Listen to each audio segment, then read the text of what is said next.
Hello and नमस्कार। Shekhawati exam अड्डा में स्वागत करने के लिए रोज की तरह मैं बाबूलाल आपके सामने उपस्थित हो चुका हूं और मैं आपको पढ़ाने वाला हूं भूगोल। भूगोल के बारे में हम फोर्थ सेमेस्टर का इंपॉर्टेंट कौन सी सेमेस्टर का पढ़ाने वाले हो सर? फोर्थ सेमेस्टर का रहने वाला है टॉपिक। ये कौन से का? फोर्थ सेमेस्टर का रहने वाला है। फोर्थ सेमेस्टर में क्या है? आर्थिक भूगोल। आर्थिक भूगोल क्या होता है ये टॉपिक रहने वाला है। आर्थिक भूगोल के बारे में सबसे पहले देखेंगे आर्थिक भूगोल है क्या। मानव और भूस्थान के बीच आर्थिक क्रियाओं के बीच जो कार्य होता है वो आर्थिक भूगोल कहलाता है, जो किसी भी प्रकार से हो सकता है। कृषि कार्यों से संबंधित हो सकता है, औद्योगिक क्षेत्र से हो सकता है, किसी और व्यापारिक जगत से हो सकता है, किसी भी प्रकार से हो सकता है। ये आपका आर्थिक क्रियाएं जिससे आमदनी वापरती है। मारवाड़ी में क्या है ना, आमदनी जिससे पैसे आते हैं, इनकम वापरती है, इनकम होती है, वह जो क्रिया होगी वह आपकी आर्थिक क्रिया होगी, जो किसी भी प्रकार से हो सकती है। पशुपालन हो सकता है, जिसमें मछली पालन हो सकता है, कुक्कुट पालन, मछली पालन, कुछ भी हो सकता है। वो सभी के सभी आर्थिक क्रियाएं से शामिल होगा, जिसमें क्या रहने वाला है? मानव और भूस्थान इंपोर्टेंट रहने वाला है। मानव और भूस्थान के बीच आर्थिक क्रियाओं के संबंधों का अध्ययन होता है। आधुनिक समय में इसका महत्व क्या है कि आर्थिक भूगोल का वर्तमान समय में या आधुनिक समय में इसका क्या महत्व है। उदाहरण के लिए हम देखेंगे, एक किसान कहाँ खेती करता है? जमीन पे करता है, हाँ, मृदा पे करता है। और क्यों करता है? यह निर्णय प्राकृतिक और आर्थिक दोनों कारकों पर निर्भर करता है। यही क्या है? आपका आर्थिक भूगोल है। यही क्या है? आपका आर्थिक भूगोल है। आगे हम बात करेंगे क्या आर्थिक भूगोल की परिभाषा। आर्थिक भूगोल की परिभाषा विभिन्न विद्वानों के द्वारा दी गई परिभाषा। सबसे पहले हार्टशोर के अनुसार आर्थिक भूगोल क्या है? मानव की आर्थिक गतिविधियां और उसके भौगोलिक वितरण का अध्ययन। जेमरन के अनुसार ये क्या जो भी नाम है भाई, यह संसाधनों का विज्ञान है। संसाधन जानते होगे, आपने पढ़ा होगा प्राकृतिक के माध्यम से जो हमें प्रकृति के द्वारा प्राकृतिक रूप से जो हमें संसाधन प्राप्त हुए होते हैं, जिनका हम उपयोग कर सकते हैं, उपभोग कर सकते हैं, जो हमें प्राकृतिक रूप से मिलते हैं, उन्हें हम क्या बोलते हैं? संसाधन बोलते हैं। उन्हें क्या बोलते हैं? संसाधन बोलते हैं। आगे हम बात करेंगे क्या सर आर्थिक भूगोल का उद्भव और विकास कब हुआ। तो आर्थिक भूगोल का विकास या उद्भव की बात करते हैं 18वीं शताब्दी से 21वीं शताब्दी के मध्य इसकी विकास की यात्रा मानी जाती है। 18वीं से 21वीं शताब्दी मूलतः व्यापारिक भूगोल से शुरू हुआ है। व्यापार तो आप जानते ही हो, कौन नहीं जानता? आज का बच्चा ये जानता है बिजनेस क्या होता है, व्यापार क्या होता है। एग्जाम में आपको ये लिख के आना होता है। आपके जो दिमाग की उपज होती है, आपके जो दिमाग में जिस प्रकार से टॉपिक से रिलेटेड जो सवाल आपके दिमाग में बनते हैं, वैसे के वैसे ही जवाब आपको एग्जाम में लिख के आने होते हैं, जिससे ही आपके एग्जाम में जो होता है आपका रिजल्ट जो आता है, वो परिणाम जो होता है आपका सेमेस्टर एग्जाम का, वो बेहतरीन निकल के आता है। ये आपको गौर करने की बात होती है भाई, ध्यान रहे। नव उदारवाद वैश्वीकरण। अभी वैश्वीकरण के बारे में कौन नहीं जानता? उदारीकरण, वैश्वीकरण क्या होती है? डिजिटल व्यापार का नया रूप दिया गया है। आगे हम बात करेंगे आर्थिक भूगोल का स्वरूप, अंतर विषयक स्वरूप। अर्थशास्त्र भूगोल के बारे में, अर्थशास्त्र और भूगोल के बारे में स्थानिक विश्लेषण आधारित है, सांख्यिकी, मानचित्रण और सामाजिक संदर्भों से जुड़ा हुआ है। आर्थिक भूगोल है किस किस से? अंतर विषय के रूप में अर्थशास्त्र से जुड़ा हुआ है, भूगोल से जुड़ा हुआ है, स्थान से जुड़ा हुआ है, विश्लेषण आधारित है, सांख्यिकीय है, मानचित्रण आधारित है, सामाजिक संदर्भों से जुड़ा हुआ है। आगे बात करेंगे आर्थिक भूगोल की प्रमुख शाखाएं। आर्थिक भूगोल में क्या क्या आता है, इसके उपागम क्या होती है, इसकी शाखाएं क्या होती है। इसमें कृषि भूगोल आता है, उद्योग भूगोल आता है, सेवा भूगोल आता है, परिवहन भूगोल आता है, व्यापार भूगोल आता है। सभी के सभी आर्थिक क्रियाओं से जुड़ा हुआ मामला है। क्या सभी के सभी क्या क्या रहने वाला है? कृषि भूगोल, उद्योग भूगोल, सेवा भूगोल, परिवहन भूगोल, व्यापार भूगोल, सभी के सभी आर्थिक भूगोल में आते हैं। आगे हम बात करेंगे क्या बात करेंगे आर्थिक भूगोल के उद्देश्य। क्या उद्देश्य हैं? संसाधनों की पहचान करें। संसाधन क्या है, इनकी पहचान करें। आर्थिक योजनाओं के लिए भौतिक आधार, क्षेत्रीय असमानता विश्लेषण। आगे हम बात करें क्या है आर्थिक गतिविधियों का वर्गीकरण। प्राथमिक गतिविधियां, जिसमें क्या होती है? कृषि होता है, खनन होता है। कृषि कौन नहीं जानता? आप में से सभी जो कॉलेज की एग्जाम, फोर्थ सेमेस्टर की एग्जाम दे रहे हैं, सभी बच्चों को ये पता है। बच्चे तो क्या बोलूं, सहपाठी कह सकता हूं, बिल्कुल। उद्योग के बारे में कौन नहीं? उद्योग जो होता है, प्राथमिक व्यवसाय क्या होता है, द्वितीय व्यवसाय क्या होता है, तृतीय और चतुर्थ में क्या होता है? प्राथमिक में कृषि आधारित उद्योग, क्या होते हैं, खनन क्रिया जो प्राथमिक रूप से होते हैं। विनिर्माण उद्योग जो होता है द्वितीयक में आता है। तृतीयक में सेवाएं आती है, जैसे डॉक्टर, चिकित्सक, ये आपके क्या आते हैं, तृतीयक में आते हैं। चतुर्थ में सूचना अनुसंधान, इससे भी अधिक। और हाँ, बिजनेस आइडियाज देने वाले, ये आपके पंचम तक चले जाते हैं, पैसे कमाने वाले। आर्थिक भूगोल का स्थान और महत्व है। स्थान विश्लेषण क्यों महत्वपूर्ण है कि पैसे कमाने के लिए, आर्थिक स्थिति के लिए, स्थान के लिए आवश्यक क्यों है। स्थान परिवर्तन लागत, लाभ और बाजार बतलाता है भाई, कि आपके पास बेचने खरीदने के लिए मार्केट नहीं है, आपके पास वस्तुएं हैं, सामान है, कीमतें कैसे मिलेगी। अगर बाजार रहेगा तभी तो आपको कीमत सही मिल पाएगी। तो यह बात इंपॉर्टेंट रहती है आपके लिए।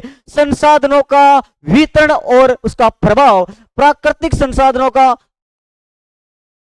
असमान वितरण है। प्राकृतिक, भाई प्रकृति में हम देखें, इंडिया की बात करें, इंडिया में क्या बात करें सर, कि इंडिया एक समान थोड़ी है। हाँ, इंडिया तो सर एक समान नहीं है। इंडिया में देखा जाए तो यहाँ पर हिमालय, यहाँ पर मरुस्थल है, यहाँ पर अलग क्षेत्र है। यहाँ पर कई क्षेत्रों में ऐसा कृषि कार्य करने के लिए संभव ही नहीं है। कहीं में ऐसा है जहां पर कृषि कार्य बहुत ही आसानी से हो सकता है।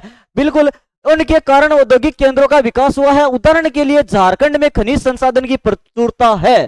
छोटा नागपुर का पठार, झारखंड, यहाँ पर, ये तो आपको खनिजों के बारे में आपने पढ़ा होगा। अगर खनिजों का टॉपिक आएगा तो मैं एक एक खनिज जो राजस्थान और इंडिया के बेहतरीन ढंग से पढ़ाएंगे। आगे हम बात करेंगे कृषि गतिविधियों का स्थानिक वितरण। जलवायु इंपॉर्टेंट रहती है। मानसून की निर्भरता, जलवायु, वर्षा, बाजार का प्रभाव, फसल की पद्धति और कृषि का क्षेत्रीयता। सही बात है या नहीं है? अरे है या नहीं है? हाँ, जलवायु इंपॉर्टेंट रहती है। मौसम अनुकूल रहता है, क्या रहता है या नहीं रहता है? हिमालय पे ले जाके आप बाजरे को उगा सकते हो क्या? सहन नहीं कर पाएगा, नहीं कर पाएगा ना। यही तो बात है। फसल की पद्धति, कृषि क्षेत्रीयता का प्रभाव, बाजार की, बिल्कुल, बेचोगे कहां पर।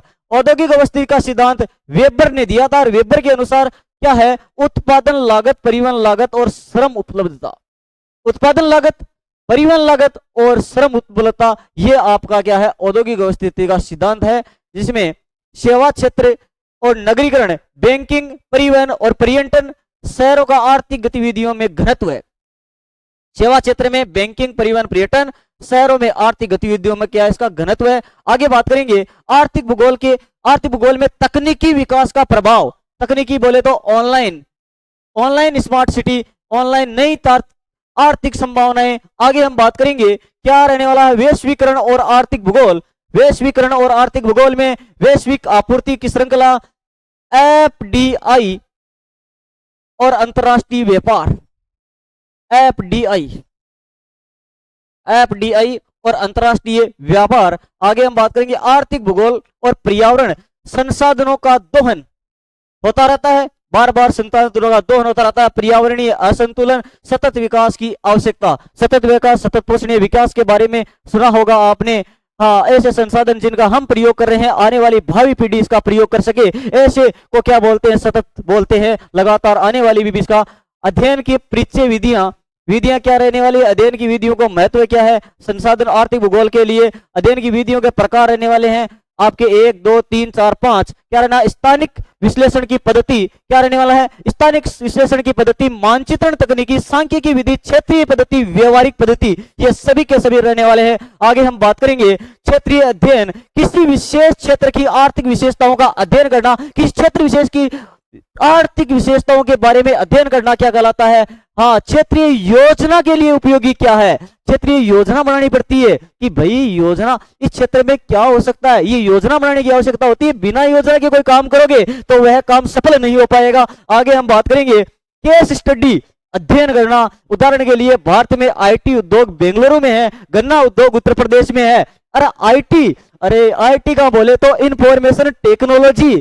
इंफॉर्मेशन टेक्नोलॉजी बेंगलोर में है। कारण क्या है, यहां पर तो सभी जगह पर क्या है, आईटी कॉलेजें हैं। क्या है, आईआईटी कॉलेजें हैं। और इसको क्या बोल सकते हो आप, बेंगलुरु क्या कहलाती है, सिलिकॉन वैली। क्या कहलाती है, सिलिकॉन वैली कहलाती है, क्योंकि आपके सभी प्रकार के तमाम उपकरण जो होते हैं, सर्वाधिक इलेक्ट्रॉनिक्स उपकरण जो होते हैं, वो आपके बेंगलुरु में होते हैं। और गना चूसा हुआ है क्या, सेटा, गना जो होता है सर्वाधिक, यह आपके कहां पर होता है? गना सर्वाधिक आपके उत्तर प्रदेश में होता है। तो मान लो गना उत्तर प्रदेश में होता है और इसको राजस्थान में बड़ा सेंटर लगा दें तो क्या होगा? किसानों की समस्याएं समझ पाएंगे? गन्ने के बारे में पूरी जानकारी ले पाएंगे? नहीं ले पाएंगे। इसीलिए तो क्षेत्र इंपॉर्टेंट रहता है। और पूछ लिया जाए मिठा गना यानी कि गन्ने में मिठास सर्वाधिक कहां पर होती है? वो आपके तमिलनाडु राज्य में है। सर्वाधिक मिठा गन्ना तमिलनाडु का है। निष्कर्ष क्या निकला? आर्थिक भूगोल का निष्कर्ष हमें यह निकला, आर्थिक भूगोल का महत्व हमें समझ में आ गया कि आर्थिक भूगोल क्या है। आर्थिक का मतलब इनकम, पैसे कमाना है, कैसे भी करके कमाना है। कैसे करने का मतलब क्या होता है? प्राकृतिक संसाधनों के माध्यम से कृषि आधारित उद्योग के बारे में, सेवाओं के बारे में। जैसे सर पैसे तो कमा रहे हैं, कैसे कमा रहे हैं? मास्टर है वो भी तो पैसे कमा रहा है, किसान खेत में जा रहा है वो भी तो कमा रहा है, कमा की रहा कि नहीं रहा है? अरे यही तो तुम्हारे दिमाग की उपज है, यही एग्जाम में लिख के आना होता है। कॉलेज एग्जाम में आपके मन से जो आपको दिखे वो टांक के आना होता है, और जो आप सुटेबल ढंग से टांक आते हो तो आपका परिणाम जो होता है बेहतर से बेहतरीन निकल के आता है। हाँ, समझ गए होंगे बात। समकालीन दुनिया, इसकी भूमिका और छात्रों की नीति निर्माताओं की बात होगी। Okay, thank you, best of luck. कैसी लगी आज का सेशन? चैनल पर पहली बार विजिट किया है तो चैनल को कर देना सब्सक्राइब। कौन चैनल है सर? शेखावाटी एग्जाम अड्डा। सेमेस्टर एग्जाम से संबंधित इसमें आपके प्रीवियस एग्जाम के पेपर आएंगे। इस ईयर के जो पेपर आने वाले किस प्रकार से, जो सभी के सभी मैं आपके सामने लेकर आऊंगा। और मैं Babulal, thank you, best of luck.